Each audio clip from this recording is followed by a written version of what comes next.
Hello, আসসালামু আলাইকুম। সবাই কেমন আছেন? আমি আলহামদুলিল্লাহ ভালো আছি। প্রিয় ভাই ও বোনেরা, আপনাদের জন্য আমি একটা গল্প নিয়ে আসছি।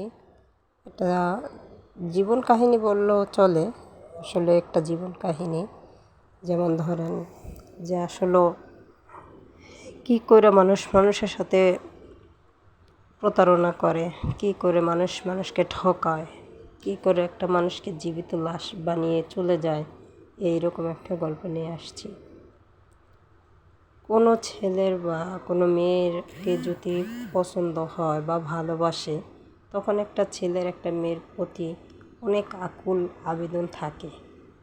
তোমার জন্য আসমানের চাঁদ এনে দেব, তোমাকে এটা করব ওটা করব, কখনো কষ্ট দেব না, বিশ্বাস করে দেখো আমাকে, আমি আর 10টা পুরুষের মতো না। মানে যেভাবে পারে ওই মেয়ে এর মনটা নরম করতে বা গলাতে এভাবে কথা বলে, ইমোশনাল কথাবার্তা বলে। তোমার জন্য মরে যাব, তোমাকে কখনো ছেড়ে যাব না, আল্লাহকে সাক্ষী রেখে বলছি, অমুককে সাক্ষী রেখে বলছি, তমুককে সাক্ষী রেখে বলছি, এভাবে কথা বলে। আসলেও আদৌ কেউ কারোকে ভালোবাসতে পারে না। রিয়েলি ভালো খুব কম মানুষকে ভালোবাসতে পারে। সে কখনোই হয়তো তাকে ভালোবাসতে পারে না একটা নারীকে।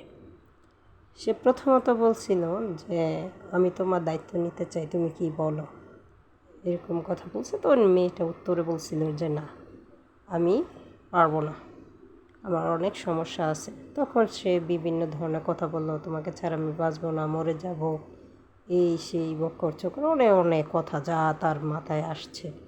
মানে সে কখনো ভাবে নাই যে সে কী করবে। তার মাঝে বলে নেই, আমার ছোটোখাটো একটা বিজনেস আছে, ওই জায়গায় স্কার্ট প্লাজো তৈরি হয়, মেয়েদের শর্ট গেঞ্জি তৈরি হয়। আপনারা আমার জন্য দোয়া করবেন। আসসালামু আলাইকুম।